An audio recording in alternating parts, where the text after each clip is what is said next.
Balang araw luluhod ang lalaking nagnakaw ng aking buhay sa aking paanan. Hindi siya luluhod para humingi ng tawad kundi para mamalimos ng kaniyang sariling dangal na sisiguraduhin kong mawawala sa kanya. Sa oras na yon, titingnan ko ang kaniyang asawa, ang babaeng pilit akong binura sa kasaysayan. Habang pinapanood niyang ang kaniyang diamante ay nagiging abo sa aking mga kamay. May isang sikretong hindi pa nila alam. Ang bawat dokumentong pinirmahan nila sa gitna ng kanilang kayabangan ay ang mitya ng kanilang sariling pagkagunaw. Ngunit bago ang lahat ng iyon, kailangan ko munang harapin ang katotohanang mas matalas pa sa kutsilyong nakatutok sa aking puso. Ang bawat buntong hininga ng hangin sa loob ng katedral ng Tagaytay ay tila may dalang pait ng nakaraan. Sa harap ng dambana na punong-puno ng mga puting rosas nakatayo ang aking anak si Isabela na tila isang reyna sa kaniyang marangyang puting gown. Ngunit ang kaniyang mga mata ay hindi nagniningning sa saya. Ang mga ito ay puno ng pakiusap at kahihiyan habang nakatingin sa akin. Sally, maging professional ka naman. Huwag mong ipahiya ang pamilya Monteclaro sa harap ng mga bisita. Magmano ka kay Carmela. Magpasalamat ka sa amin dahil kinupkop namin ang anak mong ulila sa ama. Tanggapin mo na isa ka lang namang basura na dapat ay matagal nang itinapon. Ang tinig ni Don Ricardo Monteclaro ay umalingaw-ngaw sa buong simbahan kasing lamig ng marmol na sahig. Walang bakas ng awa sa kaniyang muka. Tila ba ang pagyuko ko sa harap ng kaniyang asawa ay isang maliit na bayad lamang para sa buhay na ibinigay nila sa aking anak. Ang mga bisitang nakasuot ng mamahaling terno at barong ay nagsimulang magbulungan ng kanilang mga titig ay tila mga karayom na tumutusok sa aking lumang damit. Nanay, please, just this once, gawin mo na para sa akin. Bulong ni Isabela, ang kaniyang tinig ay nanginginig sa pagitan ng hikbi at takot. Hindi ako kumurap. Naramdaman ko ang pagbilis ng tibok ng aking puso, ngunit ang aking mga kamay ay nananatiling matatag. Sa loob ng 20 taon, ang bawat sampal ng tadhana ay nagpatigas sa aking balat. Ang emosyon ay isang lason na matagal ko nang inilabas sa aking sistema. 5 minutes, Sally, mading sabi ni Ricardo habang tinitingnan ang kaniyang gintong relos. 5 minutes at magsisimula na ang seremonya. Kapag hindi ka yumuko ngayon, sisiguraduhin kong hindi matutuloy ang kasalang ito at hinding-hindi na makakabalik ang anak mo sa pamilyang ito. Choose wisely. Ang bawat segundo ay tila isang pagbilang ng mitya ng isang bomba. Nakita ko ang wedding planner na nagmamadaling ayusin ang belo ni Isabela at ang pari na nakahanda na sa dambana. Ang pressure ng oras ay tila isang mabigat na kamay na pilit akong ibinabaon sa lupa, ngunit sa gitna ng kahihiyang ito, isang malamig na kaisipan ang namayani sa akin. Dahan-dahan akong humakbang pasulong. Ang bawat pagtama ng aking sapatos sa semento ay tila isang hatol na hindi na mababawi. Ngunit sa halip na yumuko, dinala ko ang aking kamay sa loob ng aking bag. Inilabas ko ang isang lumang orasan, isang kupas na silver, na relo na may mantsa ng natuyong dugo sa gilid ng salamin nito. Marahas ko itong inilapag sa ibabaw ng lamesa ng dambuhala at marangyang altar. Ang tunog ng metal na tumama sa bato ay tila isang malakas na sampal na nagpatahimik sa buong cathedral. Hindi ako narito para magpasalamat, Ricardo. Ang boses ko ay mahinahon kasing linaw ng kristal, ngunit may talim na sapat upang humiwa ng kaluluwa. Narito ako para ipaalala sa iyo ang utang na kailanman ay hindi mo nabayaran. Ang orasang ito ay tumigil 20 taon na ang nakalilipas eksaktong sa oras na kinuha mo ang aking asawa. Nakita ko ang biglang pamumutla ni Ricardo. Ang kaniyang matatag na tindig ay tila biglang nagkaroon ng lamat. Ang kaniyang asawa si Carmela ay napatayo mula sa kaniyang kinauupuan. Ang kaniyang diamanting kwintas ay tila sumasakal sa kaniyang leeg sa gitna ng gulat. Anong kabaliwan ito, Sally? Sigaw ni Ricardo, ang kaniyang boses ay pumapaos sa galit at kaba. Guards, ilabas ang babaeng ito. Ngunit bago pa makalapit ang mga security, itinaas ko ang aking cellphone at pinindot ang isang command. Sa isang iglap, ang dambuhalang LED screen sa harap ng simbahan, ang screen na dapat ay magpapakita ng mga litrato ng kasal, ay biglang nag-flicker. Isang madilim na video ang lumitaw. Ang boses ni Juanito, ang aking asawa, ay umalingaw-ngaw sa buong katedral. Duguan ang kaniyang mukha, nanginginig ang kaniyang kamay, habang pilit siyang pinapapirma ni Ricardo sa isang dokumento sa loob ng isang madilim na bodega. Sally, huwag mong ibibigay ang lupa. Huwag kang maniniwala sa kanila. Ang mahinang bulong ni Juanito sa video ay tila isang sumpa na bumabalot sa bawat taong naroroon. Napatigil ang buong mundo. Ang katahimikan sa loob ng simbahan ay naging kasing bigat ng semento. Tumingin ako kay Ricardo, ang kaniyang mukha ay wala na ang bakas ng kapangyarihan. Ang tanging natira ay ang purong takot ng isang kriminal na nabuko. Enjoy your legacy, Ricardo. Bulong ko habang dahan-dahan akong tumatalikod at naglalakad palabas ng cathedral. Ang bawat hakbang ko ay tila pagpunit sa aking nakaraan bilang isang labandera. Ngunit habang papalabas ako ng pinto, isang mensahe ang pumasok sa aking telepono. Isang unknown number mula sa isang international line. Nagsisimula pa lang ang palabas, Sally. Tumingin ka sa likuran mo. Lumingon ako at nakita ko ang pagpasok ng isang itim na van sa harapan ng simbahan. Ang pintuan nito ay bumukas at isang matandang lalaki. Ang iniluwa nito, isang lalaking nakaupo sa wheelchair, puno ng kable ang katawan. Ngunit ang mga mata ay pamilyar sa akin. Ang pintig ng puso ko ay tila huminto. Ang lalaking iyon, ang lalaking inakala kong naging abo na 20 taon na ang nakalilipas, ay kasalukuyang nakatingin sa akin nang may pagkilala. Ang bawat hininga ko ay tila paghigop ng malamig na hangin ng Tagaytay, matusok, matalas at nagpapaalala na ang bawat segundo ay bahagi ng isang operasyong 20 taon kong binuo. Habang nakatitig ako sa lalaking nasa wheelchair, naramdaman ko ang marahas na pagpintig ng ugat sa aking sentido. Ang mukha ni Juanito ay tila isang mapa ng paghihirap, payat, maputla at puno ng mga lamat ng panahon, ngunit ang kislap sa kaniyang mga mata ay ang kaisa-isang bagay na hindi nagawang nakawin ni Ricardo. Hindi ako tumakbo patungo sa kanya. Hindi ako sumigaw ng kaniyang pangalan. Sa halip, hinigpitan ko ang hawak sa aking bag at nanatiling nakatayo ng matuwid gaya ng isang rebultong asero sa gitna ng nagkakagulong simbahan. Sally, stop this madness. Isang malaking kasinungalingan ang video na iyan. Sinisira mo ang kasal ng sarili mong anak dahil lamang sa selos at pait ng nakaraan. Ang boses ni Ricardo ay puno ng panginginig, ngunit pilit niyang pinapatatag ito upang makuha ang panig ng mga bisitang nagsisimula ng magbulungan. Lumingon siya kay Isabela. Ang kanyang mukha ay nagbagong anyo patungo sa isang mapagkunwaring ama. Isabela, hija, huwag kang maniniwala sa kanya. This is AI. This is a deep fake. Ginagawa ito ng nanay mo para makuha ang yaman ng mga Monteclaro. Ginamit niya ang mukha ng kanyang yumaong asawa para magmakaawa ng atensyon. Naramdaman ko ang titig ni Isabela sa akin, mga matang puno ng pagdududa, sakit, at ang lason ng 20 taong pagkakaalam na iniwan siya ng kanyang ama. Nanay, totoo ba ito? Is this some kind of sick joke? Ang tinig ni Isabela ay tila isang punyal na pilit bumaon sa aking dibdib, ngunit agad ko itong nilunok. Isabela, ang katotohanan ay hindi kailanman naging isang biro. Mahinahon kong sagot. Tumingin ako kay Ricardo, isang malamig na ngiti ang sumilay sa aking mga labi. Ricardo, maging practical ka naman. Kung peke ang video, bakit nanginginig ang mga kamay mo? Bakit ang asawa mong si Carmela ay hindi na makatingin sa wheelchair na nasa labas? Guards, get that man out of here. At dalhin ang babaeng ito sa opisina ng cathedral. I will file a case against you, Sally de la Peña. You will rot in jail for cyber libel and extortion. Sigaw ni Ricardo sabay senyas sa kaniyang mga armadong tauhan. Sa loob lamang ng ilang segundo, pinalibutan ako ng 4 na lalaking nakabarong. Ang tensyon sa loob ng cathedral ay umakyat sa rurok na tila ba ang bawat pader ay malapit ng gumuho. Ngunit bago pa sila makalapit, itinaas ko ang aking kamay, hawak ang isang maliit na itim na switch na nakatago sa ilalim ng aking palad.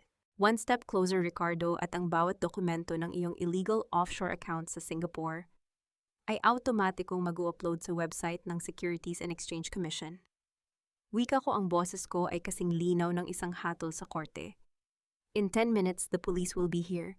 Hindi para arestuhin ako, kundi para isilbi ang warrant of arrest para sa kidnapping at serious illegal detention ni Juanito de la Peña. Napatigil ang mga guards. Ang kumpiyansa sa mukha ni Ricardo ay tuluyan nang naglaho na palitan ng isang uri ng takot na tanging ang mga taong binuo ang buhay sa krimen ang nakakaalam. Anong utang na loob na sinasabi mo kanina? Dahan-dahan kong nilapitan si Carmela, na ngayon ay napaluhod na sa gitna ng altar. Pilit na itinatago ang kaniyang mukha. Ang utang na loob na kinuha ninyo sa amin ay ang bawat hininga ng asawa ko. At ngayong gabi, ang bawat sentimo niyon ay babayaran ninyo ng inyong kalayaan. Biglang tumunog ang aking cellphone. Isang unknown number, pinindot ko ang speaker. Sally, na itago ko na ang original na hard drive sa loob ng vault ng kumpanya. Ngunit mabilis silang kumilos. Papunta na dyan ang Chief of Police at alam nating lahat na nasa bulsa siya ni Ricardo. Umalis ka na dyan. Ang boses ni Lucinda ay puno ng takot. Tumingin ako sa orasan ng simbahan. May 3 minuto na lang bago dumating ang mga autoridad na kontrolado ni Ricardo. Ang katarungang akala ko ay hawak ko na ay biglang nanganib dahil sa katusuhan ng kaniyang galamay. Isabella, sumama ka sa akin, utos ko sa aking anak. Ngunit sa halip na lumapit umatras si Isabella. Hindi ko na alam kung sino ang paniniwalaan ko, nanay, sinira mo ang buhay ko. Sinira mo ang pamilyang tumanggap sa akin. Hinawakan ni Ricardo ang braso ni Isabella ng mahigpit. Dito ka lang, Isabella, your mother is insane. Protektahan niyo ang mapapangasawa ni Marco, ilabas si Sally. Sa gitna ng kaguluhan, isang malakas na tunog ng pagharurot ng sasakyan ang narinig mula sa labas, kasunod ng isang malakas na pagsabog ng usok mula sa kabilang pinto ng katedral. Ang bawat ilaw sa loob ng simbahan ay biglang namatay, iniwan kaming lahat sa gitna ng nakabibinging kadiliman. Naramdaman ko ang isang kamay na humablot sa aking braso. Madam Sally, halika na, wala na tayong oras. Ang pagtitiwala ay parang isang maselang operasyon, isang maling hiwa lamang at ang buong sistema ay malalason ng kamatayan. Habang mabilis kaming tinatangay ng itim na sasakyan, palayo sa katedral ng Tagaytay, ramdam ko ang malakas na pagtibok ng aking puso sa bawat kanto ng kalsadang aming nilalampasan. Ang amoy ng katad at malamig na aircon sa loob ng sasakyan ay hindi nagbigay sa akin ng kapanatagan. Sa halip, ito ay tila amoy ng isang paparating na bitayan. Sa tabi ko, si Lucinda Vergara ay mahigpit ang hawak sa manibela. Ang kaniyang mga mata ay ligalig na palipat-lipat mula sa kalsada patungo sa rearview mirror. Sally, are you okay? I have the original hard drive here in my bag. We just need to reach the safe house sa dulo ng Alfonso. Wika ni Lucinda, ang kaniyang boses ay nanginginig sa pagitan ng takot at pagmamadali. Bakit mo ito ginagawa, Lucinda? 20 taon kang nagsilbi bilang secretary ni Ricardo. Bakit ngayon ka lang bumabaliktad? Mahinahon kong tanong. Ang boses ko ay kasing lamig ng hanging nanggagaling sa bintana. Walang bakas ng emosyon na inaasahan ng isang taong kakatakas lang sa isang iskandalo.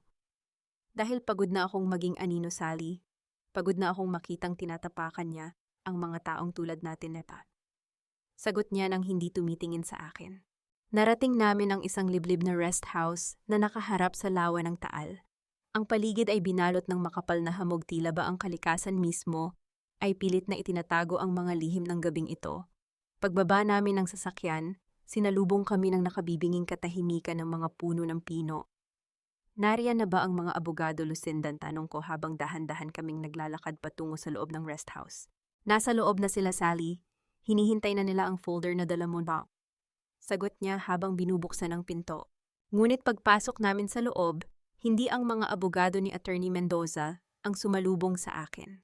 Sa gitna ng malawak na sala, nakaupo si Don Ricardo Monteclaro, suot pa rin ang kaniyang tuxedo mula sa kasal, ngunit wala na ang kaniyang banal na maskara. Sa tabi niya ay nakatayo ang 2 armadong bodyguard, ang mga baril ay nakasukbit sa kanilang baywang na tila ba handang bumunot sa anumang segundo. Naramdaman ko ang marahas na paghinto ng pintig ng aking puso nang marinig ko ang tunog ng paglock ni Lucinda sa pinto sa likuran ko. I'm sorry, Sally, but blood is thicker than justice, bulong ni Lucinda sa aking likuran. Dahan-dahan siyang lumakad patungo sa panig ni Ricardo at inabot ang folder na naglalaman ng aking 20 taong paghihirap. Isang mapait na halakhak ang lumabas sa mga labi ni Ricardo. Sinasabi ko na nga ba, Sally? You are too smart for your own good, but too emotional to see the snake in your own nest. Did you really think Lucinda would help a laundrywoman destroy her own father? Napatitig ako kay Lucinda. Ama Ricardo is your father. Bastard daughter Sally, asik ni Lucinda, ang kaniyang mukha ay puno na ng puot. 20 taon akong nagtiis sa tabi niya bilang isang hamak na sekretary, habang ang anak mo ay ituturing na prinsesa ng mga Monteclaro. Kailangan ko ang kaniyang pagkilala at ang kaisa-isang paraan para makuha iyon ay ang ibigay sa kanya ang leeg mo. Lumapit si Ricardo sa akin. Ang bawat pagtama ng kaniyang sapatos sa kahoy na sahig ay tila tunog ng isang hatol na hindi na mababago. Hinawakan niya ang aking baba ng marahas, pilit na inihaharap ang aking mukha sa kanya. The hard drive is here. The land titles are here. And your husband Juanito will be back in the facility by morning, but this time under a different name, isang pangalan na hinding-hindi mo na mahahanap kahit gumapang ka pa sa buong Pilipinas. Bulong ni Ricardo ang kaniyang hininga ay amoy alak at tagumpay. Hindi ako kumibo, hindi ako sumigaw. Tumingin ako ng diretso sa mga mata ni Ricardo, isang malamig na ngiti, ang dahan-dahang sumilay sa aking mga labi. Ricardo, 20 taon kitang pinag-aralan. Alam ko ang bawat tono ng iyong pagsisinungaling at ang bawat kumpas ng iyong kayabangan. Wika ko, ang boses ko ay matatag kasing patag ng sahig ng operating room. Akala mo ba ay papasok ako sa sasakyan ng isang taong naging tapat sa iyo sa loob ng 2 dekada nang walang backup plan? Nakita ko ang biglang pag-aalinlangan sa mga mata ni Ricardo. Anong sinasabi mo? Kinuha ko ang aking cellphone mula sa bulsa, ngunit bago pa man ito mahablot ng kaniyang mga bodyguard, pinindot ko na ang isang button. Sa isang iglap, ang bawat monitor sa loob ng rest house, pati na ang cellphone ni Lucinda ay biglang tumunog ng sabay-sabay. The folder you have, Lucinda. Check page 34, utos ko. Mabilis na binuklat ni Lucinda ang folder. Ang kaniyang mukha ay biglang namutla nang makita ang bawat pahina na blanko, maliban sa isang QR code sa gitna na may nakasulat na, ang hustisya ay hindi para sa mga traitor. The moment you entered this house, Ricardo, ang signal mula sa aking relo ay nag-activate ng isang GPS beacon para sa National Bureau of Investigation. Patuloy ko habang dahan-dahan kong inaayos ang aking brooch. At ang hard drive na hawak mo. It's a logic bomb. The moment you plug it into your computer, it will not only delete your files, but also broadcast your location and the video of this conversation live sa social media page ni Isabela. Marahas na binitiwan ni Ricardo ang aking baba. You bitch, patayin niyo ang babaeng iyan ngayon na. Ngunit bago pa makahakbang ang mga bodyguard, isang malakas na tunog ng pagbagsak ng mga bintana ang narinig mula sa bawat panig ng rest house. Ang mga flash ng tactical lights ay bumalot sa buong silid, kasabay ng boses na umalingaw mula sa labas. NBI, drop your weapons. This area is surrounded. Sa gitna ng kaguluhan, nakita ko si Lucinda. Napilit na tumatakbo patungo sa likod na pinto, ngunit hinarangan siya ng isang pamilyar na anino. Isang lalaking nakasuit, may hawak na baril, at may mukhang puno ng pighati, ngunit determinasyon. Hindi ka na makakatakas, Lucinda, wika ng lalaki. Naramdaman ko ang panghihina ng aking mga tuhod.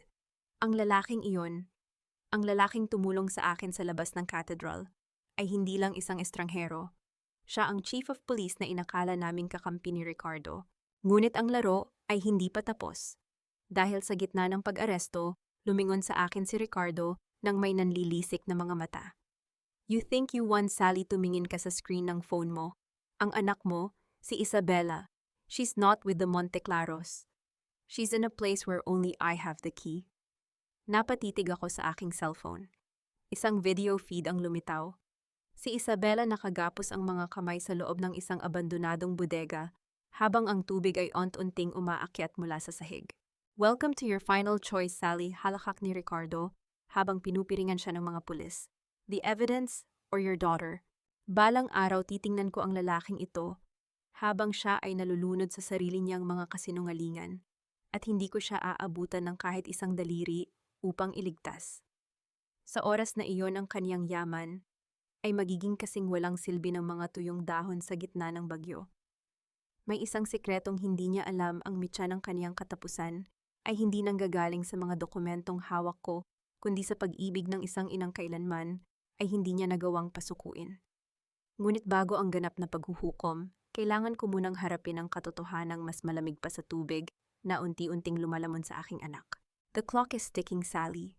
Ang bawat segundo ng iyong pag-iisip ay katumbas ng bawat milimetro ng pag-akyat ng tubig sa lalamunan ni Isabela. Ang boses ni Ricardo ay puno ng malademonyong kumpiyansa habang pinupiringan siya ng mga tauhan ng NBI. Ang kaniyang mga mata ay nananatiling nakapako sa akin, tila ba siya pa rin ang may hawak ng bawat kumpas ng aming tadhana. Naramdaman ko ang panalamig ng aking mga daliri habang nakatitig sa screen ng aking cellphone. Ang bawat pag-alon ng tubig sa loob ng bodegang iyon ay tila isang malakas na sampal sa aking pagkatao. Ngunit sa halip na sumigaw o magmakaawa, dahan-dahan kong ibinaba ang aking kamay at hinarap si Lucinda Vergara na ngayon ay nanginginig sa takot sa tabi ng Chief of Police. Lucinda, tumingin ka sa akin. Ang boses ko ay mahinahon kasing pait ng apdo ngunit kasing talim ng asero. 20 taon kang naging aso ni Ricardo. 20 taon mong nakita kung paano niya itinapon ang mga taong wala ng silbi sa kanya. Akala mo ba ay iba ang itatrato niya sa iyo dahil lang sa kaniyang dugo ang nananalaytay sa iyo? Sally, please. Hindi ko alam na aabot sa ganito. Hikbi ni Lucinda, pilit na iniiwas ang kaniyang paningin. Alam mo kung nasaan ang pump station ng mga Monteclaro. Alam mo kung aling bodega ang may access sa irrigation line mula sa lawa. Lumapit ako sa kanya sapat lang upang maramdaman niya ang init ng aking galit. Ibigay mo sa akin ang lokasyon, Lucinda. Ngayon din. Dahil kapag namatay ang anak ko, sisiguraduhin kong ikaw ang unang mabulok sa impyernong kasasangkutan ng tatay mo. Napatigil ang Chief of Police. Madam Sally, kailangan nating dumaan sa protocol. Ang NBI ay kasalukuyan nang tinatrace ang IP address ng video feed. Wala na tayong 10 minuto para sa inyong protocol, Chief. Ang boses ko ay umalingaw-ngaw sa buong rest house. Tila ba bawat pader ay nyanig ng aking determinasyon. Ang bawat patak ng ulan sa labas ay nagpapabilis sa pag-akyat ng tubig sa loob ng bodegang iyon. Lucinda, magsalita ka. Sa gitna ng kaniyang pag-iyak, dahan-dahang itinaas ni Lucinda ang kaniyang nanginginig na daliri at itinuro ang isang lumang mapa ng Tagaytay na nakasabit sa dingding ng library ni Ricardo. Doon, sa dulo ng kalyeng Alfonso, ang lumang bodega ng kape. Iyon ang kaisa-isang lugar na may underground reservoir na kontrolado ng remote access ni Papa. Hindi na ako nag-atubili. Mabilis akong tumakbo patungo sa pintuan, binaliwala ang pigil ng mga awtoridad. Sumakay ako sa aking sasakyan at pinaharurot ito sa gitna ng madilim at mapanganib na kalsada. Ang bawat pag-ikot ng gulong sa basang aspalto ay tila pagpunit sa mga huling pahina ng aking pasensya. Nang marating ko ang lumang bodega, sinalubong ako ng amoy ng amag at umaalingaw-ngaw na tunog ng umaagos na tubig. Ang dambuhalang pintuang bakal ay nakalock mula sa labas. Gamit ang isang bakal na nakita ko sa gilid, buong lakas kong hinampas ang padlock. Ang tunog ng pagtama ng bakal sa bakal ay tila hudyat ng aking sariling muling pagkabuhay. Matapos ang ilang marahas na hampas, bumigay ang lock. Pagpasok ko sa loob, bumulaga sa akin ang isang tanawing tila kinuha mula sa isang bangungot. Si Isabela nakagapos sa isang upuan sa gitna ng silid habang ang tubig ay nasa kaniyang dibdib na. Ang kaniyang wedding gown ay mabigat na at nakadikit sa kaniyang katawan, tila ba ito ang kaniyang sariling kabaong. Isabela, ang sigaw ko ay naging sanhi ng kaniyang pagmulat. Nanay, nanay, umalis ka na dyan. May bomba sa ilalim ng upuan. Sigaw ni Isabela, ang kaniyang boses ay pumapaos na sa lamig. Napatigil ako sa gitna ng baha. Ang bawat pintig ng timer na nakadikit sa gilid ng reservoir ay tila nagbibilang ng aking huling sandali. Ngunit sa gitna ng panganib, nakita ko ang isang bagay na hindi ko inaasahan. Sa madilim na sulok ng bodega, may isa pang taong nakagapos. Isang matandang lalaki, puti na ang buhok, at may suot na pamilyar na silver na orasan sa kaniyang braso, ang orasan na inakala kong daladala ko kanina.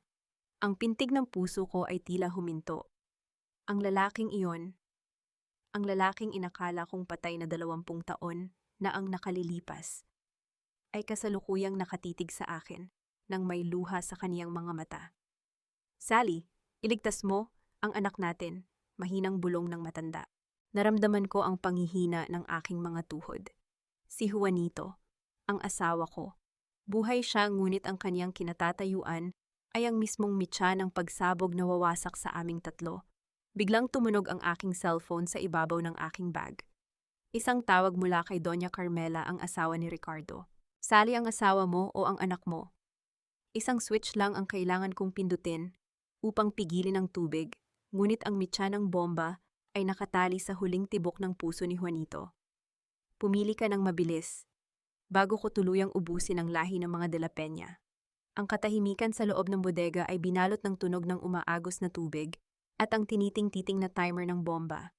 Ang katarungang akala ko ay akin na ay biglang naging isang madugong pagpipilian na walang sinumang ina ang dapat humarap.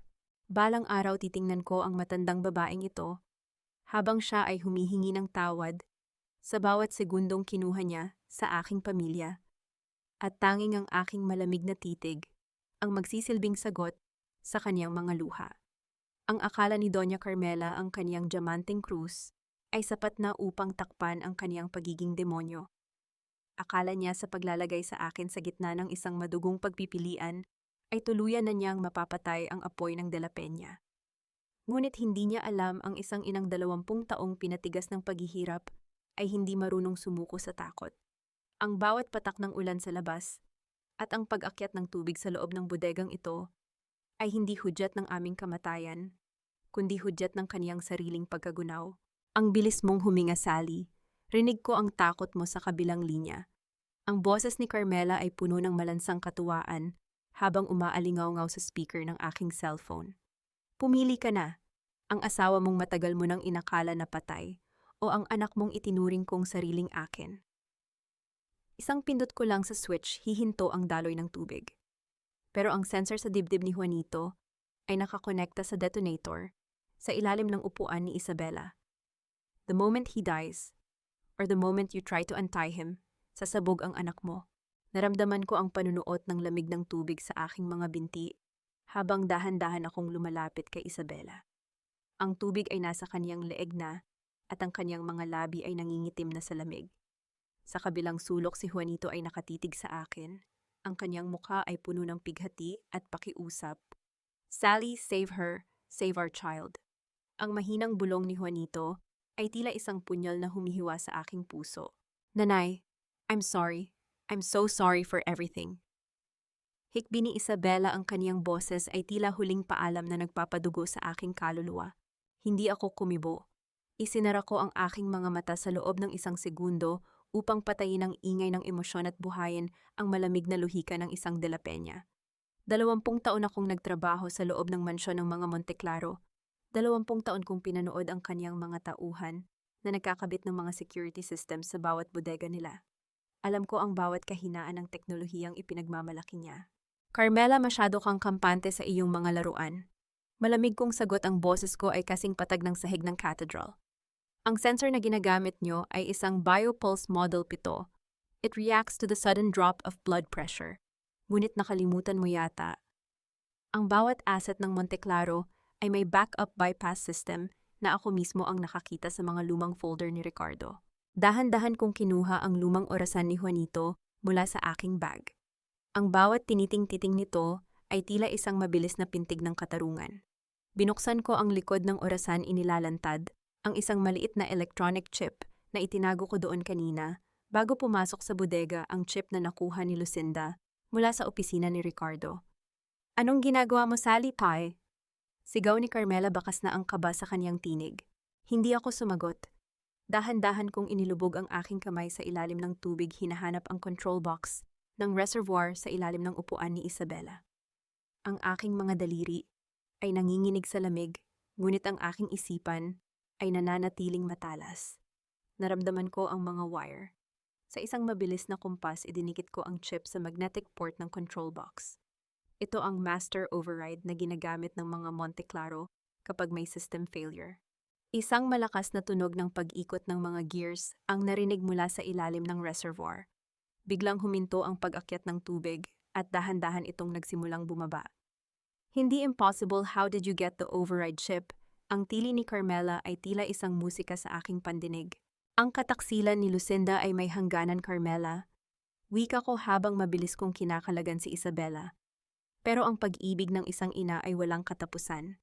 I knew Lucinda would betray me, kaya hinayaan ko siyang ibigay ang peking hard drive para makuha ko ang orihinal na chip na ito. Mabilis kong hinila si Isabela mula sa upuan bago pa muling mag-reboot ang system. Inilipat ko siya sa isang mas mataas na bahagi ng bodega. Ngunit ang mitya ng bomba ay nananatiling nakatali sa tibok ng puso ni Juanito. Lumapit ako kay Juanito. Ang kaniyang mga mata ay nanlalaki sa gulat habang nakatingin sa akin. Hinawakan ko ang kaniyang malamig na kamay.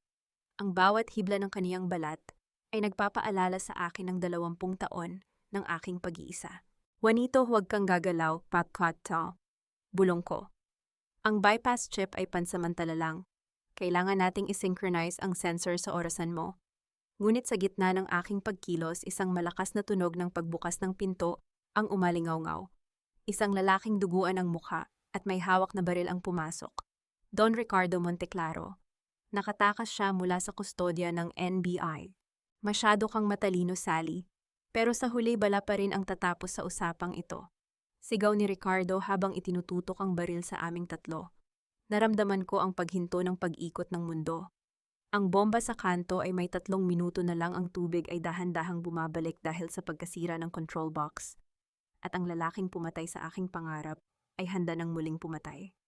Tumingin ako kay Ricardo, ang aking mga mata ay nagsimulang magliyab sa purong asero. Pindutin mo ang gatilyo, Ricardo. Mahinahon kong hamon habang dahan-dahan akong tumatayo sa harap ng aking asawa at anak. Pero siguraduhin mong hindi ka magmimintis. Dahil ang pulis na tumulong sa akin sa simbahan, hindi siya chief of police. Siya ang aking kapatid na matagal mo ring itinago. Napatigil si Ricardo. Ang kaniyang kamay ay nagsimulang manginig nang makita niya ang mga pulang laser na tumatama sa kaniyang dibdib mula sa labas ng bintana ng bodega. Balang araw gagapang ang lalaking ito sa gitna ng kalsada, punong-puno ng dumi ang kaniyang mamahaling tuxedo habang pilit niyang inaabot ang sapatos ko para sa isang pagkakataon na makahinga. Sa oras na iyon titingnan ko siya nang walang kahit anong pait dahil ang isang bangkay ay hindi na karapat-dapat pag-alayan ng kahit anong emosyon. May isang katotohanang hindi pa niya alam. Ang dugo ang panyong pinakaingatan niya ay hindi lamang ebidensya ng kaniyang krimen, kundi ang susi na magbubukas sa kaniyang sariling impyerno. Ngunit sa ilalim ng mga pulang laser na tumatama sa kaniyang dibdib, kailangan ko munang panoorin ang kaniyang huling pag-arte bilang isang makapangyarihang don. Ibaba mo ang baril, Ricardo. Ang boses ko ay kasing lamig ng bakal na nakaturo sa kanya. Ang lalaking nasa labas ay si Antonio de la Peña, ang kapatid kong pinalabas mong namatay sa sunog 20 taon na ang nakalilipas. Akala mo ay nalinlang mo ang lahat, pero sa loob ng 2 dekada kami ang dahan-dahang humuhukay ng iyong libingan. Nakita ko ang panginginig ng mga daliri ni Ricardo sa gatilyo. Ang kaniyang mukha ay tila naging isang maskara ng purong kabaliwan. Hindi ito maaari. Pinatay ko na ang bawat de la Peña na may alam. Mali ka, Ricardo. Pumasok si Antonio sa loob ng bodega, suot ang kanyang tactical gear. Ang kanyang mga mata ay puno ng nanunuot na puot. Ang bawat suhol na ibinibigay mo sa kapulisan sa loob ng 5 taon. Sa akin lahat ng gagaling ang resibo niyon. Ginamit ko ang pera mo para punduhan ang sarili mong pagkakaaresto. Biglang pumasok si Lucinda mula sa likuran ni Antonio. Duguan ang kanyang labi at gulo-gulo ang buhok.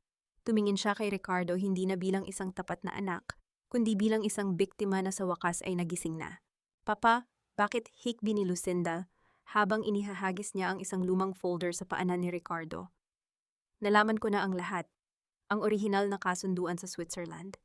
Hindi mo ako gagawing tagapagmana. Ang plano mo ay gamitin ang puso ko para sa isang transplant para kay Carmela oras na bumigay ang kaniyang kalusugan. I was just a spare part to you. Ang katahimikan sa bodega ay naging kasing bigat ng isang kabaong. Napatitig ako kay Lucinda. Kahit ang kasamaan ni Ricardo ay may mas malalim pa palang antas ng kademonyohan na hindi ko inaasahan. Maging practical ka naman, Lucinda.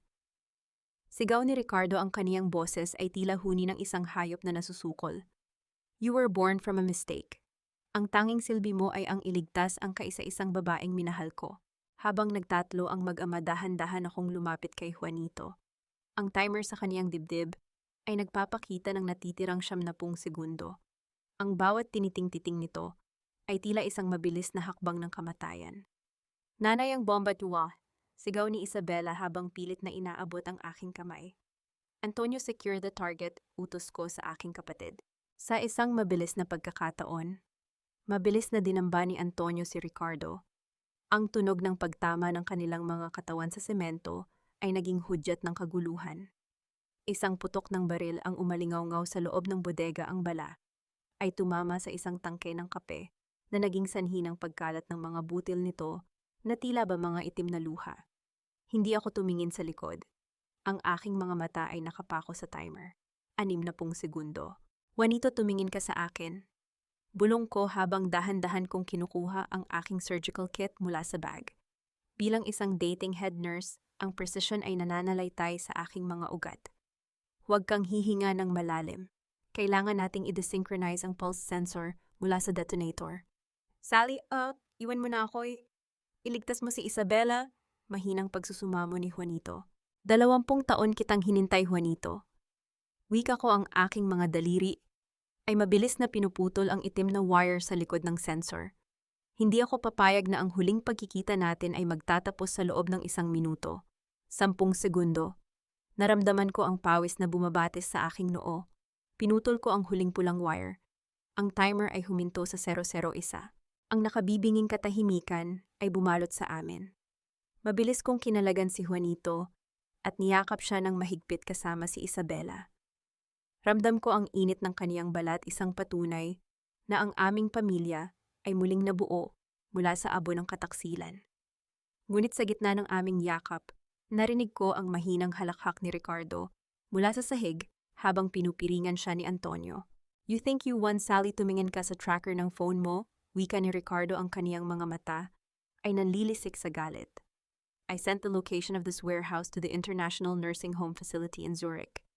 The moment I was captured, ang huling order ko ay formal nang na-activate. Napatitig ako sa aking cellphone. Isang notification ang lumabas. Asset liquidation initiated. All De La Peña titles are being transferred to an offshore anonymous trust in 5 minutes. Naramdaman ko ang panlalamig ng aking buong pagkatao. Hindi lang buhay ni Juanito ang binalak niyang kunin. Gusto niyang burahin ang bawat bakas ng aming pamilya sa buong mundo sa loob lamang ng 5 minuto. "Antonio, dalhin mo sila sa labas." Sigaw ko habang mabilis kong kinukuha ang laptop ni Ricardo mula sa sahig. Kailangan kong pasukin ang server nila bago maging abo ang lahat. "Nanay, sasama ako sa iyo." Sigaw ni Isabela. "Hindi, Isabela, iligtas mo ang tatay mo." Malamig kong utos. Habang tumatakbo sila palabas, naiwan ako sa loob ng bodega, kasama ang laptop, at ang naghihingalong sistem ng mga Monte Claro. Ang bawat segundo ay tila isang pako sa aking sariling kabaong. Ngunit bago ko pa ma-type ang unang password, isang anino ang tumayo sa harap ko. Si Lucinda. May hawak siyang isang maliit na flash drive. "Sally, hindi mo kailangang hulaan ang password." Wika ni Lucinda, ang kaniyang boses ay kasing matigas ng diamante. Dahil ang tunay na password ay ang pangalan ng babaeng pinatay niya upang makuha ang puso na para sana sa akin.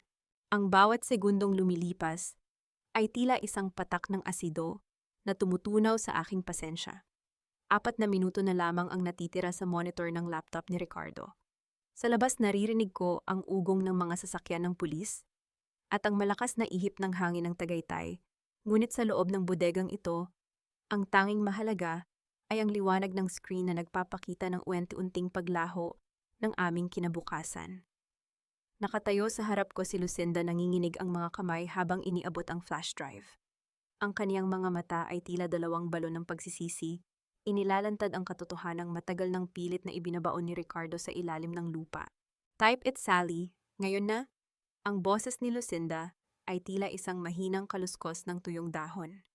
Ang pangalan ng babaeng pinatay niya. Ang tunay na may-ari ng pusong tumitibok sa dibdib ni Carmela. Type her name, Elena. Naramdaman ko ang paghinto ng pag-ikot ng mundo. Elena, ang pangalan ng aking ina. Nanginginig ang aking mga daliri habang itinitip ako ang bawat letra sa keyboard. ELENA. Sa isang iglap, ang mapulang babala sa screen ay naging berde. Isang mensahe ang lumitaw: "Override successful. Asset liquidation aborted." Nakahinga ako ng malalim, ramdam ang bigat na biglang nawala sa aking dibdib. Ngunit sa likuran ko, narinig ko ang mahinang halakhak ni Ricardo mula sa sahig habang pinupiringan siya ni Antonio. Ang tunog niyon ay tila isang babala na hindi pa tapos ang kaniyang laro. "You're so sentimental, Sally." Wika ni Ricardo, ang boses niya ay puno ng lason kahit na siya ay nakadapa na sa semento. "Akala mo ba ay ang pera lang ang kinuha ko sa iyo?" Ang orasan ni Juanito. "Hindi ba't naitanong mo kung bakit ito naroon sa loob ng safe ko?" It wasn't just a trophy, it was a transmitter. Napatigil ako sa pag-aayos ng laptop. Kinuha ko ang orasan sa aking bag at tinitigan ito ng maigi. Sa ilalim ng malamlam na liwanag, nakita ko ang isang maliit na butas sa gilid ng tornilyo nito. "The clock is linked to a secondary detonator." Sally Sally. Patuloy ni Ricardo, ang kaniyang ngisi ay tila isang hiwa ng demonyo. "Hindi rito sa bodega. kundi sa mansyon ng mga Monteclaro. My wife Carmela, she's not just a victim, she's the insurance policy. The moment the asset transfer failed, a signal was sent to the gas valves in the mansion's kitchen. And guess who is there right now? Naramdaman ko ang panalamig ng aking buong pagkatao. Isabela. No nanay is here, sigaw ni Isabela mula sa labas habang papasok siya uli kasama si Juanito. Ligtas na kami. Mali ka Isabela, bulong ni Ricardo. I'm talking about your son, ang apo ni Sally, ang kaisa-isang tagapagmana ng De La Peña na hindi niyo isinama rito sa gulo. Nabitawan ko ang laptop. Ang aking 5 taong gulang na apo si Junior ay kasalukuyang nasa pangangalaga ng mga katulong sa mansyon ng mga Monteclaro. Inakala naming doon siya pinakaligtas dahil pinaliligiran ito ng mga pulis na inakala naming kakampi namin. Antonio, ang mansyon ang sigaw ko sa aking kapatid. Chief, kailangan nating magpadala ng fire squad sa mansyon ngayon na utos ni Antonio sa kaniyang radyo. Ngunit ang chief of police ay nanatiling nakatayo ng matuwid, hindi gumagalaw, at dahan-dahang inialis ang kaniyang tactical cap. Tumingin siya sa akin nang may malamig na ngiti. I'm sorry, Antonio, but some debts are older than your sister's revenge, wika ng chief. Don Ricardo paid for my daughter's surgery 10 years ago. Today I'm just returning the favor. Sa isang mabilis na kumpas, itinutok ng chief ang kanyang baril kay Antonio. Ang kanyang mga tauhan na pumasok kanina ay mabilis ding itinaas ang kanilang mga armas, pinaliligiran kaming lahat sa gitna ng bodega. Walang lalabas dito, malamig na utos ni Ricardo, habang dahan-dahan siyang tumatayo sa tulong ng chief. Sally, ibigay mo sa akin ang flash drive. Ngayon din, or panoorin mo ang mansyon na maging isang dambuhalang kabaong para sa apo mo sa bawat balita bukas. Napatitig ako kay Ricardo. Ang katarungang akala ko ay hawak ko na ay muling nadungisan ng lason ng kataksilan. Ang bawat hakbang ko sa loob ng 20 taon ay tila humantong sa isang madugong dulo. Ricardo, maging professional ka naman. Ang boses ko ay kasing linaw ng kristal, walang bakas ng panginginig ng isang inang natatakot. Akala mo ba ay hindi ko nalaman na ang chief of police ay may utang sa iyo? Tumingin ka sa screen ng laptop mo sa huling pagkakataon. Dahan-dahang lumingon si Ricardo sa screen. Ang monitor ay nagpapakita ng isang live feed mula sa loob ng mansyon ng mga Monteclaro. Nakita namin si Junior mahimbing na natutulog sa loob ng isang silid. Pero ang silid na iyon ay hindi sa mansyon. Ito ay sa loob ng aming lumang bahay sa De La Peña Farm. Anong ibig mong sabihin? Nauutal na tanong ni Ricardo. The child in the mansion is a decoy, Ricardo. Ginamit ko ang katusuhan mo laban sa iyo, wika ko habang dahan-dahan kong inilalabas ang isang recorder mula sa aking bulsa. Kaninang 6:00 ng gabi, inilipat na ni Antonio ang anak ni Isabela. Ang bata sa mansyon iyon ay ang dambuhalang rebulto ng iyong kayabangan na binihisan ko ng damit ng apo ko. Ngunit sa gitna ng aking pahayag, isang malakas na tunog ng pagsabog ang narinig mula sa di kalayuan. Isang dambuhalang bola ng apoy ang lumitaw sa kalangitan ng Tagaytay mula sa direksyon ng De La Peña Farm. Napatigil ang tibok ng puso ko. Ang ngisi sa mukha ni Ricardo ay muling bumalik, mas matindi at mas nakakatakot. You're smart, Sally, but Carmela is smarter than. Halakak ni Ricardo. Akala mo ba ay hindi namin alam ang tungkol sa farm?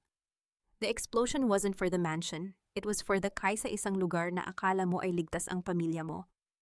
Naramdaman ko ang paghinto ng bawat himaymay ng aking pagkatao. Ang apoy sa kalangitan ay tila mga mata ng aking ina na nagtatanong kung bakit hindi ko sila nailigtas. Ang apoy sa kalangitan ng Tagaytay ay tila isang dambuhalang koronang kulay kahel na ipinuputong sa aking pagkabigo. Habang ang dagundong ng pagsabog mula sa direksyon ng De La Peña Farm ay yumayanig sa bawat hibla ng aking balat, naramdaman ko ang panunuyo ng aking lalamunan. Hindi ako sumigaw. Hindi ako natumba. Ang aking mga mata ay nanatiling nakapako sa mukha ni Ricardo, pinagmamasdan ng kaniyang malademonyong halakhak, na tila ba bawat kislap ng apoy ay musika sa kaniyang pandinig. Sa loob ng aking dibdib, ang pusong inakala kong 20 taon, ng bato ay biglang nakaramdam ng isang uri ng pait na mas matindi pa sa lason. You're so predictable, Sally, wika ni Ricardo. Habang dahan-dahan siyang lumalapit sa akin, ang kaniyang mga mata ay nagniningning sa ilalim ng malamlam na ilaw ng bodega. Akala mo ba ay ikaw lang ang marunong mag-isip? I let you move the child. I let you feel the taste of victory, para lang mas masarap ang pakiramdam kapag tuluyan na kitang dinurog. Nanay, si Junior. Ang hikbi ni Isabela ay tila isang punyal na paulit-ulit na sumasaksak sa aking kaluluwa. Napaluhod siya sa semento pilit na inaabot ang laylayan ng aking damit. Tumingin ako sa Chief of Police. Ang kaniyang baril ay nananatiling nakaturo sa puso ni Antonio. Ang kataksilan ng batas ay mas masahol pa sa krimen ni Ricardo. Chief, ibaba mo ang baril, mahinahon kong utos. Ang boses ko ay walang bahid ng takot kasing linaw ng kristal sa gitna ng unos. Huwag mong hayaang ang utang na loob mo sa isang kriminal ay maging kabaong ng iyong sariling pamilya. Huwag kang makinig sa kanya, Chief. Sigaw ni Ricardo. Ibigay mo sa akin ang drive na yan, Sally, ngayon din. Dahan-dahan kong inilabas ang flash drive mula sa aking bulsa. Itinaas ko ito hinayaang sumalamin ang liwanag ng apoy sa makintab nitong balat. Gusto mo ito, Ricardo, ang akala mo ba ay narito ang lahat ng ebidensya? Ibigay mo na. Marahas na hinablot ni Ricardo ang drive mula sa aking kamay. Mabilis niya itong isinalpak sa laptop na nasa lamesa. Ang kaniyang mga daliri ay nanginginig sa kasabiman habang tinititigan ang loading bar sa screen. Ngunit sa halip ng mga bank accounts at video logs, ang lumabas sa screen ay isang simpleng mapa ng Tagaytay. Isang pulang tuldok ang kumukurap-kurap sa gitna ng cathedral kung nasaan kami kanina.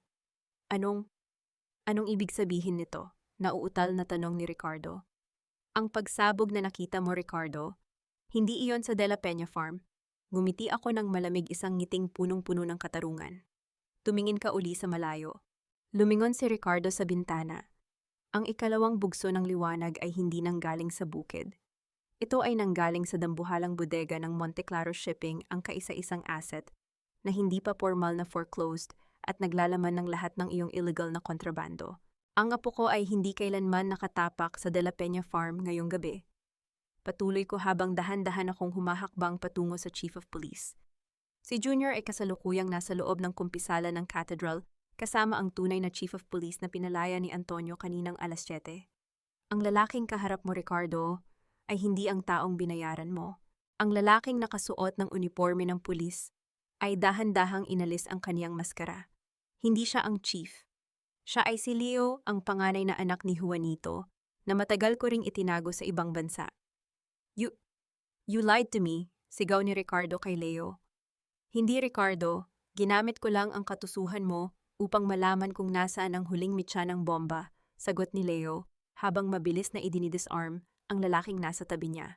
Sa isang iglap pumasok ang tunay na puwersa ng NBI mula sa lahat ng lagusan ng bodega. Ang bawat anino ay biglang napalitan ng mga lalaking naka-tactical gear. Ricardo Monteclaro, you are under arrest for multiple counts of kidnapping, arson, and the murder of Elena de la Peña. Ang boses ni Antonio ay umalingaw-ngaw sa buong gusali. Mabilis na sinunggaban ng mga awtoridad si Ricardo. Ang kaniyang tuxedo ay nadumihan na ng alikabok ng bodega habang pilit siyang idinidiin sa semento. Ngunit bago siya tuluyang pusasan, lumapit ako sa kanya. Tinitigan ko siya ng diretso sa kaniyang mga matang puno na ngayon ng takot at pagsisisi. Kinuha ko ang duguang panyo at marahan itong idinampi sa kaniyang pisngi. Ito ang huling utang na loob na ibibigay ko sa iyo, Ricardo. Bulong ko sa paraang siya lang ang makakarinig. Ang panyong ito ang magsisilbing ebidensya na ang bawat patak ng dugo ng aking ina ay sisingilin ko sa iyo sa loob ng bawat segundong mabubulok ka sa bilangguan. Isang malutong na sampal ang iginawad ko kay Ricardo, isang sampal na nanggaling sa bawat gabi ng aking paglalaba, sa ilalim ng ulan sa bawat pangungutya ni Carmela, at sa 20 taon na pagkawalay ko sa aking asawa. Ang tunog niyon ay tila musika ng katarungan na bumasag sa kaniyang huling pagkatao. That's for my family, Pam. Sabi ko ng may malamig na tinig. Muli ko siyang sinampal, mas malakas, mas madiin sapat, upang mapaling ang kaniyang ulo sa matigas na sahig. And that's for the 20 years you stole from me. Naiwang nakadapa si Ricardo, umiiyak ng walang tunog habang kinakaladkad siya palabas. Lumingon ako kay Juanito at Isabela. Ang aming muling pagkikita ay hindi binuo ng luha ng pighati, kundi ng mga yakap na puno ng pangako. Ngunit sa gitna ng katahimikan, lumapit sa akin si Lucinda. Hawak niya ang kaniyang cellphone, ang kaniyang mukha ay puno ng bagong uri ng pangamba. Sally, may problema sa mansyon. Si Doña Carmela, nakalabas siya sa secret passage at may hawak siyang isang live video feed. Ang bawat ebidensyang nakalap mo laban kay Ricardo, sinasabi niya sa buong media na ikaw ang nag-falsify ng lahat kapalit ng yaman. Naramdaman ko ang pagbilis ng mitsa. Ang katarungang akala ko ay ganap na ay may isa pang huling pader na kailangang gibain. Ang hiya-shame na pilit nilang ibinabato sa akin ay kasalukuyan nang kumakalat sa bawat telebisyon sa bansa. Ang bawat kislap ng mga ilaw mula sa mga kamera ng media sa labas ng mansyon ay tila mga mata ng isang gutom na hayop na naghihintay ng malalapa. Habang naglalakad ako sa gitna ng dambuhalang kalsada patungo sa harap ng bawat telebisyon sa bansa, nararamdaman ko ang lamig ng hangin na tila humahaplos sa aking mga pilat. Ang Maribel na dating labandera ay matagal nang nabaon sa limot. Ang nakatayo ngayon sa ilalim ng mga spotlight ay ang reynang handang sunugin ang bawat kasinungalingang itinanim ni Doña Carmela. Akala ng matandang babaeng iyon ang kaniyang mga peking luha sa telebisyon ay sapat na upang baligtarin ang katotohanan. Ngunit hindi niya alam ang bawat salitang binitawan niya ay mitsa lamang ng kaniyang sariling pagkapahiya. Madam Sally, anong masasabi niyo sa pahayag ni Doña Carmela na kayo ay isang extortionist? Sigaw ng isang reporter habang isinisiksik ang mikropono sa aking mukha. Totoo po ba na ginamit niyo ang inyong asawa upang nakawan ang pamilya Monteclaro? Dagdag pa ng isa. Hindi ko sila sinagot. Nanatili akong nakatitig sa malaking screen na nakakabit sa labas ng gate ng mansyon. Doon nakita ko si Carmela. Nakasuot siya ng itim walang kahit anong alahas at pilit na pinapatak ang kaniyang mga luha habang kausap ang pinakasikat na news anchor sa bansa. Ginamit niya ang kahinaan ng asawa ko. Ginamit niya ang aming pagmamalasakit kay Isabela upang pasukin ang aming buhay, hikbi ni Carmela sa screen. Sally de la Peña is a master manipulator. Peke ang lahat ng ebidensya niya. Pamilya namin ang biktima rito. Isang mapait na ngiti ang sumilay sa aking mga labi. Dahan-dahan kong inayos ang aking itim na terno at lumingon sa mga reporter. Ang katahimikan ko ay tila isang malamig na presensya na nagpatahimik sa buong paligid. Carmela Monteclaro. Ang boses ko ay mahinahon kasing linaw ng kristal, ngunit bawat salita ay may talim ng isang hatol. Masyado mong minaliit ang talino ng mga de la Peña. Akala mo ba ay papasok ako sa larong ito nang hindi handa sa iyong huling pag-arte? Kinuha ko ang aking tablet at iniharap ito sa mga camera. Ladies and gentlemen, ang pinapanood ninyong babae sa screen ay hindi biktima. Siya ang taong kasalukuyang tumitibok ang puso gamit ang ninakaw na buhay ng aking ina. Narinig ko ang mahinang singhap mula sa mga tao sa paligid. Ang bulungan ay naging isang nakabibinging katahimikan. 10 taon na ang nakalilipas ang aking ina, si Elena de la Peña, ay pinalabas ninyong namatay sa isang aksidente. Patuloy ko habang itinititig ko ang aking mga mata nang diretso sa lente ng camera, tila ba tinitingnan ko ang kaluluwa ni Carmela sa kabilang panig. Ngunit ang katotohanan ay narito sa forensic medical record na ito. In-encrypt ito ni Ricardo sa Switzerland, ngunit sa tulong ng kaisa-isang taong pinagtaksilan ninyo si Lucinda, ay nakuha ko ang susi. You didn't just steal our land. You stole a heart, literally. Biglang nagbago ang imahe sa dambuhalang screen sa labas ng mansyon. Ang live feed ni Carmela ay naputol at napalitan ng isang digital transfer record mula sa isang black market organ facility. Lumabas ang pangalan ni Carmela Monteclaro bilang recipient at ang pangalan ng donor ay ang aking ina. At tungkol sa yaman na sinasabi mong ninanakaw ko, wika ko habang dahan-dahan kong inilalabas ang isang itim na folder. As of 8 o'clock tonight, ang bawat utang ng Monteclaro Group mula sa international banks ay formal nang binili ng De La Peña Holdings. Carmela, hindi mo ako kailangang tawaging extortionist dahil starting tomorrow ako na ang may-ari ng bahay na kinatatayuan mo. You are officially homeless. Nakita ko sa screen ang biglang paghinto ng pag-iyak ni Carmela. Ang kaniyang mukha ay nawalan ng kulay, tila ba siya ay nakakita ng isang multo na bumangon mula sa sementeryo. Ang kaniyang kumpiyansa ay tuluyan ng gumuho sa harap ng milyon-milyong Pilipino. Chief, patayin niyo ang broadcast. Sigaw ni Carmela sa background, ngunit walang nakinig sa kaniya. Naglakad ako patungo sa dambuhalang gate ng mansyon.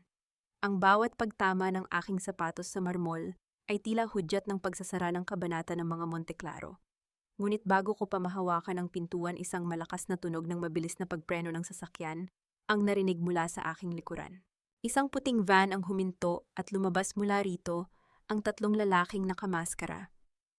Hindi sila pulis. Hindi sila NBI. Sa gitna ng gulo, isa sa mga lalaki ang mabilis na lumapit sa akin at may iniabot na isang maliit na box. Para sa iyo raw, Madam Sally. Galing kay Don Ricardo, bulong ng lalaki bago mabilis na bumalik sa van at humarurot palayo. Dahan-dahan kong binuksan ang box sa harap ng mga kamera. Naramdaman ko ang paghinto ng pintig ng aking puso. Sa loob niyon ay may isang piraso ng dugo ang damit ng sanggol ang damit ni Junior at isang piraso ng papel na may nakasulat na pamilyar na sulat kamay. The fire was just a smokescreen, Sally. Ang tunay na apo mo ay hindi kailanman nakalabas sa mansyon. Tumingin ka sa basement. Bago ito tuluyang maging abo, naramdaman ko ang marahas na pag-akyat ng adrenaline. Tumingin ako sa mansyon at nakita ko ang isang mahinang usok na nagsisimulang lumabas mula sa mga bintana sa ilalim ng lupa. Junior Tin Pupua. Ang sigaw ko ay tila bumasag sa katahimikan ng gabi. Ang katarungang akala ko ay ganap na ay biglang naging isang madugong karera laban sa oras. Ang laro ni Ricardo ay hindi pa pala tapos at sa pagkakataong ito, ang kaniyang huling mitya ay ang kaisa-isang buhay na mas mahalaga kaysa sa aking paghihiganti. Titingnan ko ang matandang babaeng ito habang siya ay nakaluhod. Sa gitna ng kalsada, pilit na pinupulot ang mga piraso ng kaniyang naglahong dangal. Sa oras na iyon, ang diamanteng krus sa kaniyang leeg ay magmumukhang isang tumpok ng basag na bote sa harap ng katarungan. May isang lihim na nakatago sa bawat hibla ng duguang damit. Nahawak ko isang katotohanang mas matalas pa sa anumang scalpel at ngayong gabi sisiguraduhin kong ang bawat tahi ng kaniyang kasinungalingan ay tuluyan ng mapuputol. Ngunit bago ang ganap na paglaya, kailangan ko munang harapin ang reyna ng mga mapagkunwari sa loob ng kaniyang sariling kaharian na unti-unti nang nagiging abo. Sally, huwag kang pumasok, guguho na ang mansyon. Ang sigaw ni Antonio ay tila malayo sa aking pandinig. Hindi ako huminto. Ang bawat hakbang ko sa marmol na sahig ng lobby ay tila isang paglakad sa gitna ng sarili kong kasaysayan. Ang amoy ng mamahaling kandila ay napalitan na ng nanunuot na amoy ng usok at gas. Sa dulo ng pasilyo nakita ko si Doña Carmela. Hindi na siya ang marangyang reyna ng Tagaytay. Ang kaniyang buhok ay gulo-gulo, ang kaniyang itim na gown ay may mga bahid ng abo at ang kaniyang mga mata ay nanlilisik sa purong kabaliwan. You want the child, Sally? Then stay here and burn with us. Sigaw ni Carmela habang nakatayo siya sa tapat ng pinto ng basement, may hawak na isang mabigat na kandado. This house is mine. If I can't have it, no de la Peña will ever set foot here again. Dahan-dahan akong lumapit sa kanya. Ang bawat pagtama ng aking sapatos sa tiles ay tila nagbibilang ng kaniyang huling sandali. Hindi ako sumisigaw. Hindi ako nagmamakaawa. Ang aking mukha ay nananatiling kasing lamig ng asero sa loob ng isang mortuary. Carmela, maging professional ka naman. Ang bawat segundong inaubos mo sa pag-arte ay bawat segundong nauubos ang hininga ng puso ni Nanay Elena sa loob ng dibdib mo, malamig kong wika. Nakatutok ang bawat camera ng media sa mansyong ito. Isang maling galaw at hindi ka lang mamamatay na magnanakaw. Mamamatay ka bilang isang halimaw sa mata ng buong mundo. I don't care, I've lost everything because of you. Tili niya sinubukan niyang sugurin ako, ngunit sa isang mabilis na kumpas ng aking kamay, marahas kong hinablot ang kanyang pulso. Naramdaman ko ang kanyang panginginig hindi dahil sa takot, kundi dahil sa katotohanang wala na siyang hawak na kahit ano. Ang puso ng ina ko ay hindi nararapat sa isang taong walang kaluluwa, Carmela. Ngayon ibigay mo sa akin ang susi. Hinding-hindi, marahas niyang itinapon ang susi sa gitna ng nagsisimulang apoy sa gilid ng hagdanan. Hindi ako nag-atubili. Kinuha ko ang fire extinguisher sa gilid ng pader at buong lakas na inihampas ito sa kaniyang braso, sapat lamang upang mapabitaw siya sa pinto. Walang luha, walang panginginig. Ang rasyonal na bahagi ng aking utak ang siyang nagpapatakbo sa bawat kalamnan ng aking katawan. Antonio, dalhin mo ang babaeng ito sa labas, ibigay mo siya sa NBI. Utos ko sa aking kapatid na kararating lang sa aking likuran. Nanay Junior, ang sigaw ni Isabela ay umalingaw-ngaw mula sa labas. Gamit ang dambuhalang fire extinguisher, marahas kong hinampas ang kandado ng pinto ng basement. Isang hampas. 2, 3. Ang tunog ng pagbagsak ng bakal sa semento ay tila hudyat ng katarungan. Marahas kong itinulak ang pinto at pumasok sa madilim na silid na puno ng makapal na usok. Junior, nasaan ka? Sigaw ko, pilit kong inaaninag ang paligid sa gitna ng lumalabo kong paningin. Mula sa ilalim ng isang lumang lamesa, narinig ko ang mahinang hikbi. Lola Sally, natatakot po ako. Mabilis akong lumapit at niyakap ang aking apo. Ramdam ko ang kaniyang mabilis na tibok ng puso sa kaniyang maliit na dibdib. Huwag kang matakot, Junior. Nandito na si Lola. Walang mananakit sa iyo. Binuhat ko siya ng mahigpit at mabilis na tumakbo patungo sa exit. Ang bawat segundo ay tila pagpunit sa mga pahina ng aking pasensya, habang ang mga pader ng mansyon ay nagsisimulang mag-crack dahil sa tindi ng init. Nang makalabas kami sa dambuhalang gate, sinalubong kami ng malamig na hangin ng Tagaytay at ang malakas na hiyawan ng mga tao. Inabot ko si Junior kay Isabela. Ang mag-ina ay nagyakap ng mahigpit sa gitna ng kalsada, habang ang bawat camera ay kasalukuyang nakarecord sa bawat sandali ng kanilang muling pagkikita. Tumingin ako sa mansyon ng mga Monteclaro. Ang tore na itinayo sa ibabaw ng aming mga pangarap ay kasalukuyan ng nilalamon ng apoy. Doon sa tapat ng sasakyan ng NBI, nakita ko si Carmela.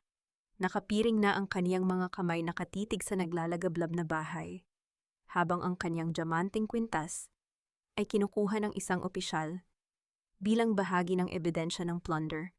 Lumapit ako sa kanya nang may matatag na hakbang. Ang aming paningin ay nagtagpo sa huling pagkakataon. Enjoy the view, Carmela, bulong ko sa kanya, sapat lang upang siya lang ang makarinig sa gitna ng ingay ng mga sirena. Dahil ang bawat diamanteng ninakaw mo sa amin ay siya ring magbabayad para sa bawat taon na mabubulok ka sa loob ng bilangguan. At ang puso ni nanay hahayaan kong mabuhay iyan sa loob mo upang araw-araw mong maramdaman ang katarungang kinuha mo sa kanya. Isang malutong na sampal ang iginawad ko kay Carmela, isang sampal na nanggaling sa bawat gabi ng aking paghihirap sa loob ng 20 taon. Ang tunog niyon ay tila isang huling pako na bumaon sa kabaong ng kaniyang dangal. Naiwang nakadapa si Carmela sa semento, umiiyak ng walang tunog habang kinakaladkad siya ng mga awtoridad palabas ng eksena. Lumingon ako kay Juanito, na ngayon ay inaalalayan ni Antonio. Lumapit ang aking asawa at hinawakan ang aking kamay. Ang kaniyang haplos ay kasing init ng pag-asa na matagal naming pinakaingatan. Tapos na ang lahat, Sally. Mahinang bulong ni Juanito. Hindi pa, Juanito. Ngiti ko, isang ngiting puno ng kapanatagan. Dahil simula ngayong gabi ang pangalang De La Peña ay muling nagniningning sa ilalim ng mga bituin ng Tagaytay. Ngunit sa gitna ng aming pagdiriwang, lumapit ang isang abogado na may dalang isang itim na briefcase. Ang kanyang mukha ay puno ng seryosong ekspresyon. Madam Sally, may isa pang huling dokumento na nakatago sa ilalim ng mansyon. Isang dokumentong hindi alam ni Ricardo o ni Carmela. Ito ang orihinal na kasunduan ng tatay mo at ng mga investor mula sa ibang bansa. At ayon dito, ang De La Peña Farm ay may nakatagong mina ng ginto na siyang dahilan kung bakit pilit itong kinukuha ng lahat. Naramdaman ko ang paghinto ng pag-ikot ng mundo. Ang laro ay may isa pang huling yugto na magpapabago sa kinabukasan ng aking pamilya habang buhay.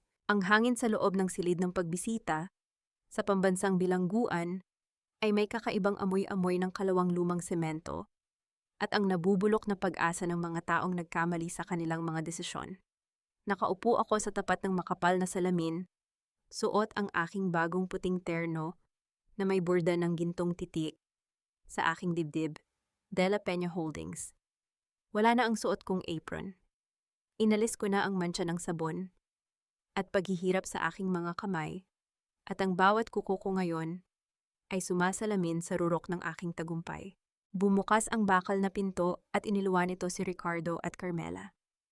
Ang lalaking dating kinatatakutan bilang Don at ang babaeng itinuring ang sarili na Reyna ay mukhang mga basahan ngayon sa kanilang orange na jumpsuits. Wala na ang diamanteng cruise, wala na ang tuxedo.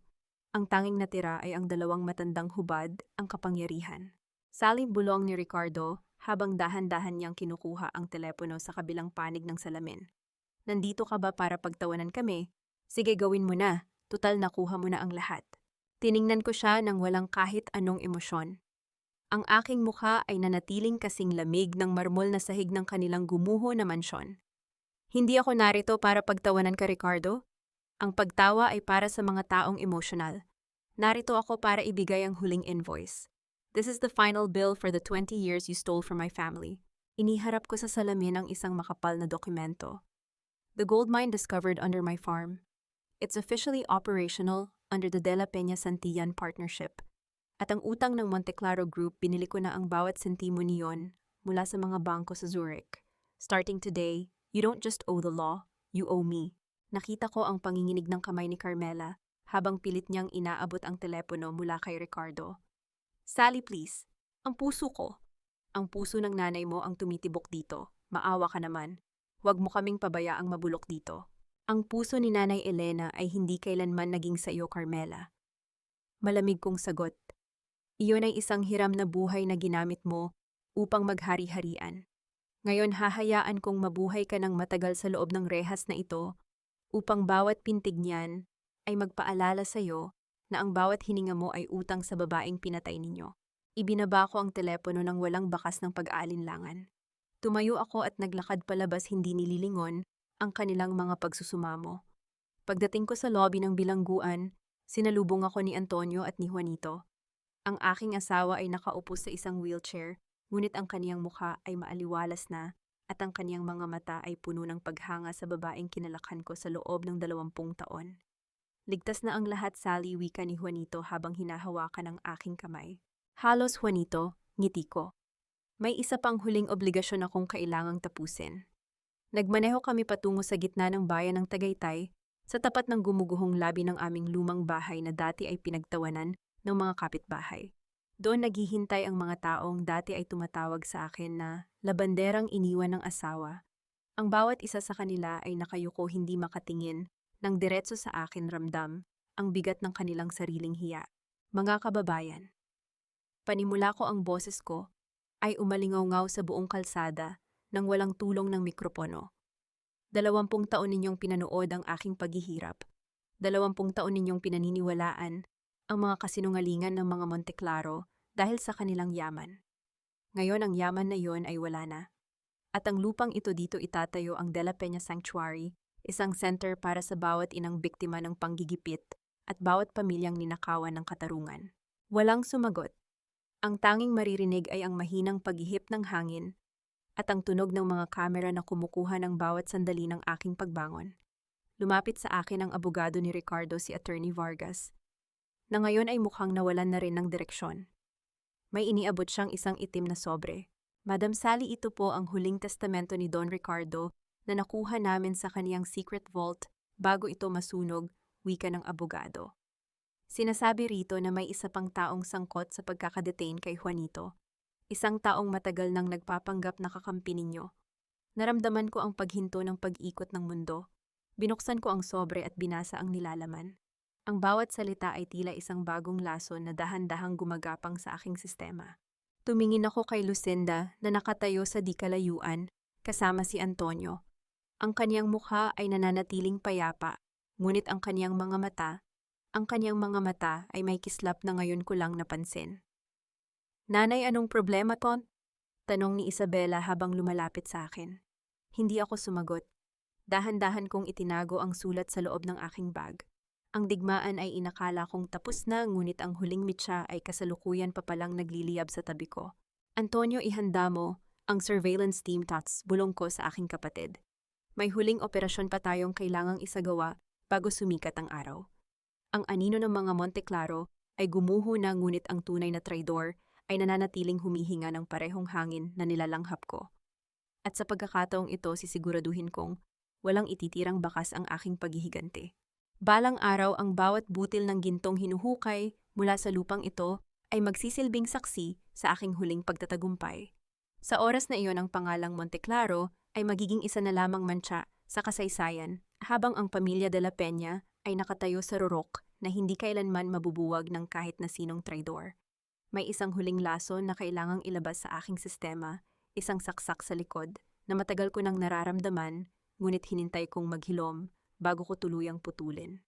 Ngunit bago ang ganap na kapayapaan, kailangan ko munang harapin ang katotohanang mas matalas pa sa kutsilyong nakatutok sa aking lalamunan ngayong gabi. Masyado kang kampante, Sally. Akala mo ba ay natapos ang lahat noong makulong si Ricardo? Ginamit mo lang ako para ubusin sila, pero nakalimutan mong ako ang tunay na tagapagmana ng dugong Monteclaro.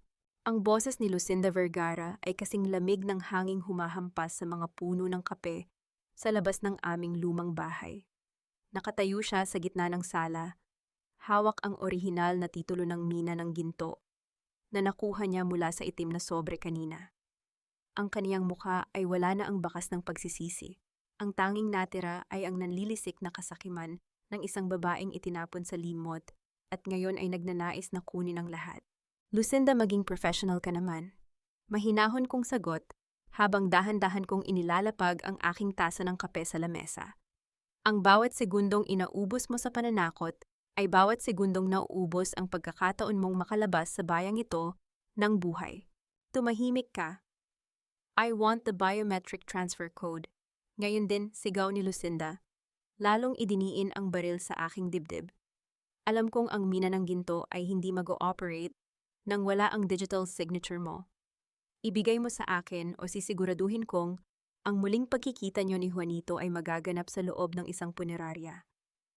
Isang malamig na ngiti ang sumilay sa aking mga labi. Tinitigan ko siya ng diretso sa mga matang puno ng katusuhan na matagal ko nang pinag-aralan.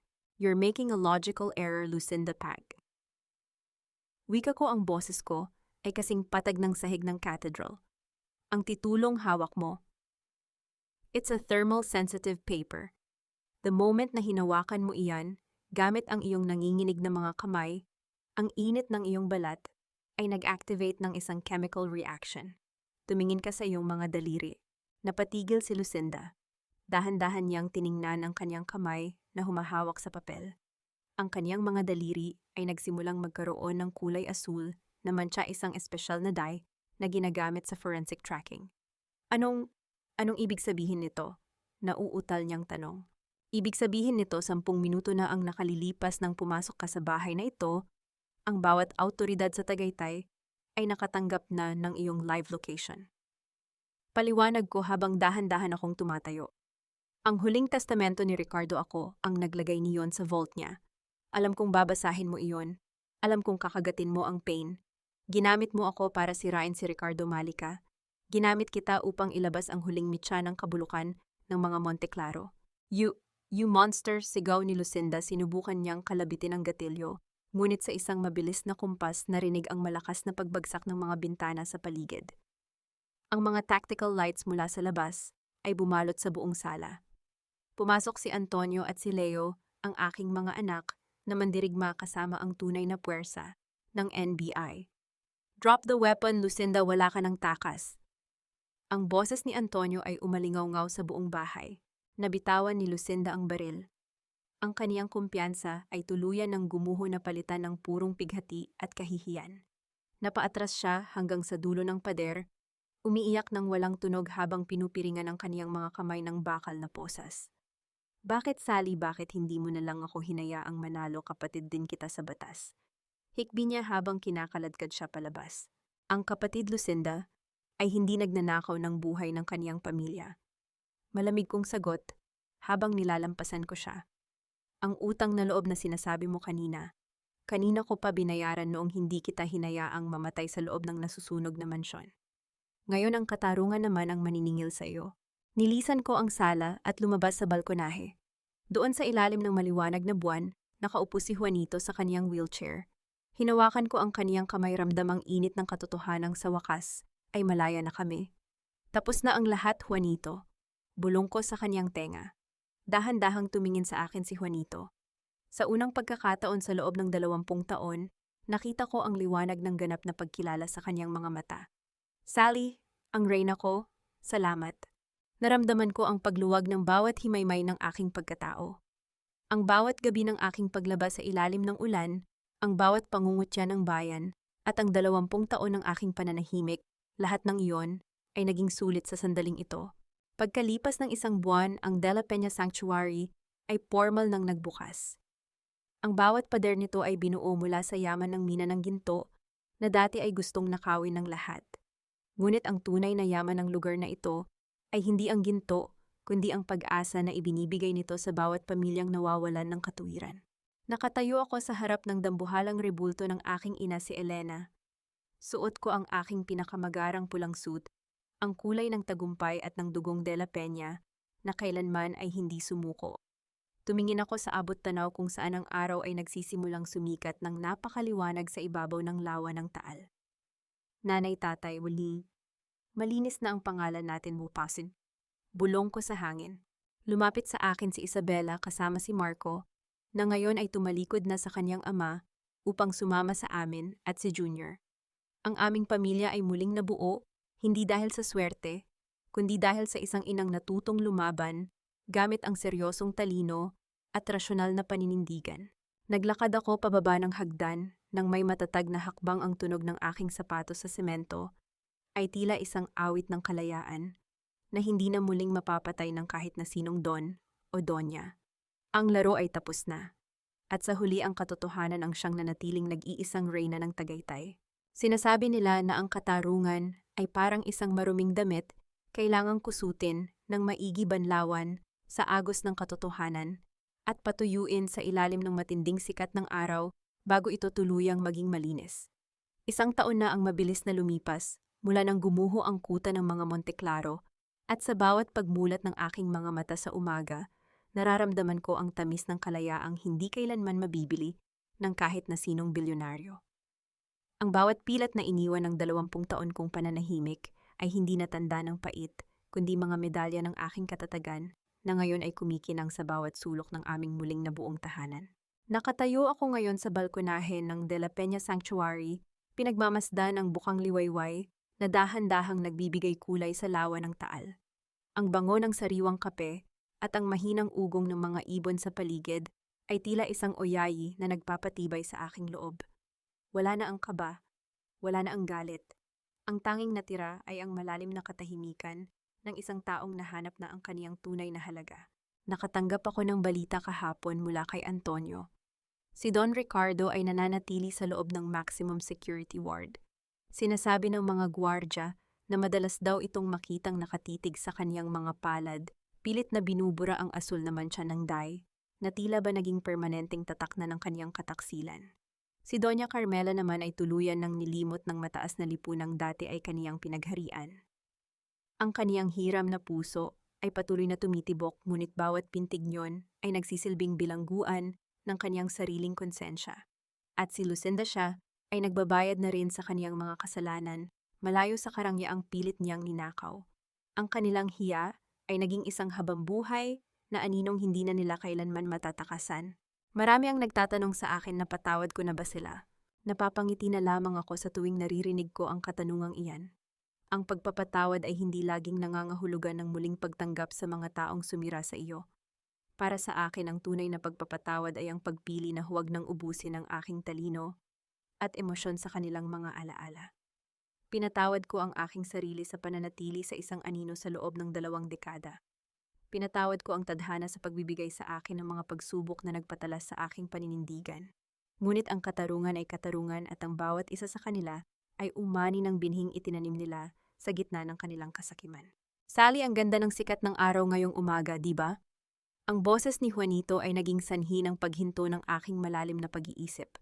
Lumingon ako at nakita ko ang aking asawa na nakatayo na sa tulong ng kaniyang tungkod. Maaliwalas ang mukha at puno ng buhay ang mga mata. Inilabas niya ang kaniyang silver na orasan, ang orasang tumigil noon, ngunit ngayon ay muling tumitibok ng may kaayusan. Oo, Juanito, napakaganda, sagot ko habang hinahawakan ko ang kaniyang kamay. Ano ang leksyon ng aking kwento para sa mga kababaihang nakikinig ngayon? Huwag kayong matakot na maging matalas. Huwag kayong matakot na maging rasyonal.